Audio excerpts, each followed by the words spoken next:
Kitty, hey, get off my tent, you little ass.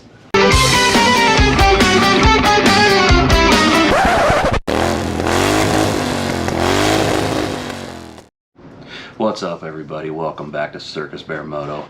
Hey, I'm pretty excited today. I'm going to go through some new camping gear that I got. Got a motorcycle camping trip coming up with Keith and everyone else over at Old Friends and New Roads. They've invited me to go along with them this weekend. We're going to rip down to Central Oregon, and it's actually not going to be one night. We're going to stay 2 nights. We're going to set up camp, mess around, you know, it's a ride to get out there, and then the second day we're gonna go on a ride up to Crater Lake. I haven't been there, man, since I was a teenager probably. I haven't been to Crater Lake, so it's cool. I've never ridden a motorcycle out there, so looking forward to it. But a couple of things that I learned from my trip to Utah last year was that the tent that I thought was going to be so great for moto-camping turned out to be just a little too small for me. I'm a big guy. I need, unfortunately, a little bit bigger camping equipment, even though it doesn't fit on the motorcycle that well. I went ahead and ordered some new stuff from Amazon, and some of it's starting to finally show up in the mail, and I'm gonna check some of it out today. This is called the Hike and Bike Zion 2-person tent. I looked up a lot of reviews. I first saw this Hike and Bike brand on a online forum for backpackers. I wanted to check out what backpackers were using because they use the smallest, lightest gear. I don't need to go the full REI route and buy the absolute most expensive gear that I can possibly find. I wanted to find some budget gear that had good reviews from frugal people like me. I don't want to spend a whole bunch of money. This is something I do a couple times a year. I'm not going to spend a shitload of money on it. There are things that you can find out there on a budget that are going to do well for you. I really like the tent pole setup. It seems like it's going to be really easy to erect this tent and to take it down at the end of the trip. Not as easy as the first tent I bought, which was this guy from Ubon. Now, this tent was actually a pretty good little tent. This is about a 2-foot disc that it folds down to, and it's pretty flat, as you can see. So what I did was I stuck this up against my sissy bar and sandwiched it with a bag that I tied everything around. The problem is that 2-foot width I wasn't a super big fan of as I was riding around with it. It looked a little silly. Not that that's a huge deal to me.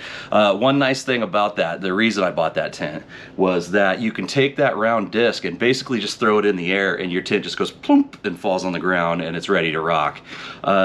It folds up similar to those, if you remember, the window shades that you use in really sunny areas that you stow like under your car seat or whatever, and when you're gonna park your car and you don't want the sun just beating in on your dash, you pop those things out and jam them up into your window.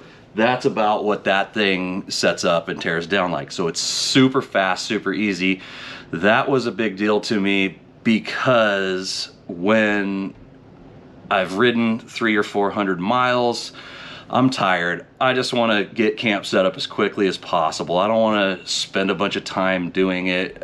You know, I just want it to be done. So that tent in particular was really good for that. The problem was it was just a little bit too short for me. I'm 6'2", and my head and feet were just, I mean, there was maybe an inch to spare before they would be touching the walls of the tent. If the wind would pick up, the tent would come in and it would hit me in the head, and that just doesn't make for fun sleeping. So it got replaced this year with the Hike and Bike 2-person Zion tent, which I'm going to take the time to set up down here in my basement right now. Alright, you guys, you're gonna have to excuse the mess in my basement. This is, we've just been cleaning the fish tank, and this is like where my cat comes downstairs to just cause havoc, even though he's actually being kind of good right now. Don't let that little shit fool you. He's naughty as hell. See that tail wagging? That means he's about to do something bad. Anyway, please excuse the mess. Hopefully I can get all of this in frame and in shot, and you can kind of see what I'm up against. I don't really feel like going out. It's super muggy outside. I don't feel like going outside and working to set all this shit up. I'd rather just do it in here in the air conditioning. Move, kitty.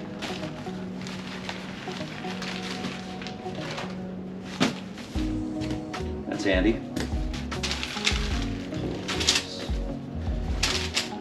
So it looks like we got the tent, and we got 3 bags of goodies. That feels like it's some aluminum stakes, maybe some guy ropes in there.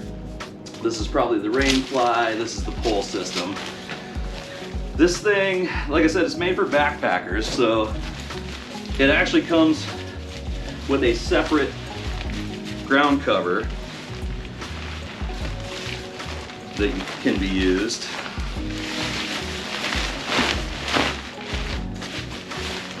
That's the tent itself.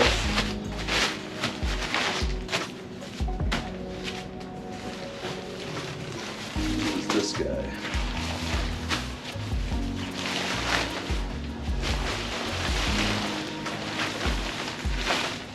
Okay, that's the rain fly. Set that aside for now.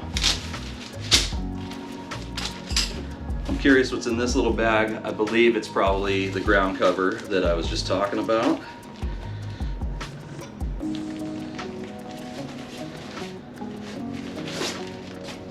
It is. So, 2 purposes for this ground cover. One, if you're doing like ultralight backpacking camping, you can simply take this, the poles and the rain fly, and cut the whole tent out of the system. That way, you know, you're carrying way less. I mean, you're not even carrying the tent with you. So it's kind of a double system. So if you're into that really, really minimalist ultralight, this would be a good product for you to look at. I'm gonna set this aside for now. I'm not gonna bother setting it up. It's the exact same footprint as the tent, so it will basically go down, and it has some buckles and some grommets and stuff, so the poles fit onto it. You can buckle it together. Kind of a neat system. I believe it buckles to the rain fly to make that ultralight tent I was talking about.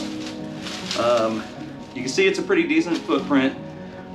It says it's a 2-person tent, but anybody who's ever bought tents knows that a 2-person tent is really a 1-person tent. I mean, if you want any room at all, if you're really small and really a minimalist, I say, yeah, go ahead and get a 1-person tent. I'm neither of those things. One of the cool things that drew me to this tent was this aluminum pole system. This is 1 piece. Once this is all unfolded, everything's 1 piece. So just like any tent poles, you're gonna do this business and put them together. And this thing is a monster. It's huge. Doing this in the basement, now that I've got this out like this, is looking like a fairly bad idea, but we'll see. Hopefully this is showing up on camera. Yeah, a 1-pole system. So you've got this support pole in the middle that's actually attached to it. You can't lose any of your poles this way. It's kind of nice. So let me see if I can't get this thing set up. I'm sure not everything's gonna be in frame, but that's just the way this video is gonna be.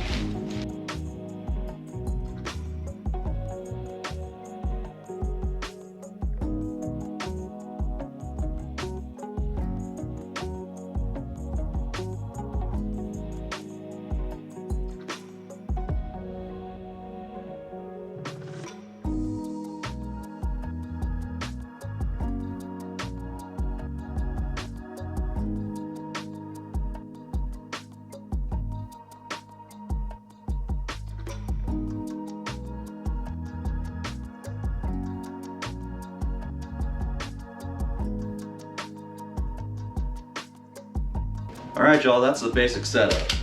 Pretty simple. You can see it took me only a couple minutes by myself in a crowded little basement room with a little jerk cat bothering me the whole time. I'm just gonna roll this up for now. Pretty standard little roll up deal. I'm gonna get inside this tent with my cat. It's got a little kind of hammocky looking setup here that you put through these eyes and give yourself a little storage shelf above you. And this is kind of neat because it also kind of stretches and pulls everything together a little bit. Kind of weird. So see, it will have a little support to it. I'm not gonna bother putting the rain fly on right now. I just kind of wanted to check as I lay down in here again. About 6'2", and this tent has so much more room in it than my last tent. My last tent could fit me barely. This one fits me and my cat. So he's happy with it. I'm happy with it. Do not scratch. The second piece of gear that I am replacing is the sleeping bag. Last year on my big Utah trip, I took an old school fabric Coleman sleeping bag, the one that's just like green fabric on the outside with that red buffalo plaid cloth interior. They're pretty heavy. They will keep you warm in the cool temperatures when you're in your tent. The thing about them is there is no compressibility on those. They're not made for that. It was literally roll it up, wrap the elastic bands around it, and strap it to the bike. It was a little big. It was a lot big. One thing about me, I'm a big guy, like I said, 6'2", over 300 pounds, and I can't fit into, well, I shouldn't say I can't fit. I don't want to squeeze myself into a little mummy bag. It's not for me. I can't sleep, you know, tucked in tight into a mummy bag like that. I need room. I roll around. I'm an active sleeper. Those tight bags just don't work for me. So did a bunch of research online, trying to find smaller sleeping bags, or at least smaller packing sleeping bags that are for big guys. So tons and tons of research of looking at the quality, checking things like the zipper. I hate the light bags where the fabric gets snagged in the zipper all the time. It's just a complete total pain in the ass. I didn't want like a mummy bag with a really tight foot box. Those things are all great, again, for smaller guys and for backpackers and for people who can just lay down on their back like a goddamn vampire and fall asleep. I can't do that. So I went with this guy. This is made by Teton Sports. Teton Sports. It's a little big. I would not call this a backpacking sleeping bag. However, it does stuff into this sack, it compresses, and I'm not backpacking, I'm riding a motorcycle. And my sleeping comfort, holy crap, I'm shaking everything, dropping that on the table. My sleeping comfort is worth more to me than the little bit of room that I'm gonna save on my bike. I'd rather not take food with me on a trip than to not be able to sleep as comfortably as I want to. Sleep is by far more important to me. I don't want to toss and turn on the ground all fucking night just to get up, pack up my shit, and get on the motorcycle again. That's not fun. It takes all the fun out of the fun activity that you set your weekend aside to do. So I went with the bigger sleeping bag. This is made, again, like I said, by Teton Sports. This is called the, I believe, Celsius Double XL. It says it's good to minus 18 degrees Fahrenheit. I can tell you right now, I'm never going to camp anywhere on my motorcycle that gets anywhere close to minus 18 degrees. Actually, it's minus 18 degrees Celsius. I'm sorry, 0 degrees Fahrenheit. Again, on my motorcycle camping, I am not going anywhere that's going to be that freaking cold. You know, we might in the summertime, if we're at higher elevation, we might get down into the upper 30s or 40s on a big swing. You know, it'll be hot during the day, and then, you know, Central Oregon is a lot of high desert. It gets really hot during the day, and it can get pretty damn cold at night, but nowhere near 0 degrees during the summertime. So, you know, this will be plenty fine at, you know, freezing temperatures. Just, I'm not gonna camp below freezing. It's not happening. Okay, so for my sleeping pad, I'm trying to remember, I think I bought this on Amazon. It's made by Powerlix Outdoors. Powerlix. Anyway, it comes in this, it's sort of a dry bag. I think you could use it as a dry bag. It's definitely made of the same, I mean, it's definitely waterproof. It's made the same way as a dry bag, where you roll it up and you buckle this shit together. The nice thing about this particular bag, let me take the pad out of it, is that it has this little spout right here, this little nozzle. And what you do is you connect this nozzle to the nozzle on the inflatable sleeping pad itself. You open this up, you scoop some air, you roll it up, and then you press on that. That's kind of oop, I shut it. This valve here, actually there's not really a valve. Is there? Let me look. There's not even a valve there. It actually works pretty good. I was thinking this was like a one-way flap valve, but it's not. When I use this, it works great. You don't have to sit there. You don't need something that you have to carry that takes batteries or has to plug into your bike somehow to pump up your sleeping pad. You don't have to just sit there and blow into it. This bag works great, and in a pinch, you can use it as a sack for other things. The other thing for sleeping comfort that I have to take, and this is about the biggest sacrifice I make, is to carry a small pillow with me. When I sleep at home, I've got big pillows, and I'm a nester. I pack pillows in all around me. I sleep with 3 or 4 pillows. So sleeping on the road is definitely a very different thing for me. But inside this little guy, you pull this out, and you've got a fluffy pillow in here that if you take it out, do this, kind of puff it up, just let it sit for a while, the filling is going to kind of expand again and give you at least something. I mean, you can see there's a little bit there to kind of support your head so your neck is not all you know, cranked over in the night. I need to cut these stupid tags off of it though. Those were really driving me nuts. So before I go on my trip, the 10,000 feet of tag on here is coming off. Again, it packs down into this tiny little bag, squishes down in there, it compresses, so it doesn't take up a lot of room, and it, you know, it works just fine. So no need to replace it this year. I wish I had my my new camp stove and everything to show you. That's the stuff I'm really geeked out about. Hopefully it shows up early tomorrow and I can get it into this video while I'm doing my editing. So I'm going to show you now, now that we've set other things up, I'll show you how to inflate the, how I inflate that sleeping pad. I want to check it against the size of that Teton sleeping bag that I bought. So hopefully the sleeping bag isn't just 10 times the size of that pad and falls off all night.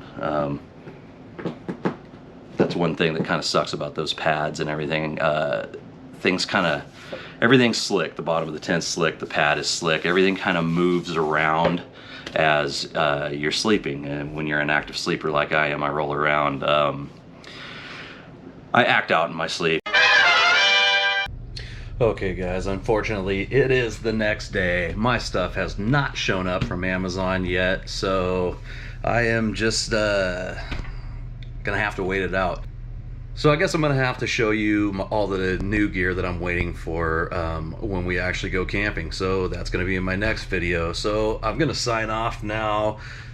I've got more editing to do. This takes forever. So I guess at this point I'm going to go ahead and ask you to go ahead and smash that subscribe button, give it the thumbs up for the like, hit that bell so you get notifications every time I put out a new video, and you know, just don't forget, if you're going to ride like an animal. I'll see you guys later.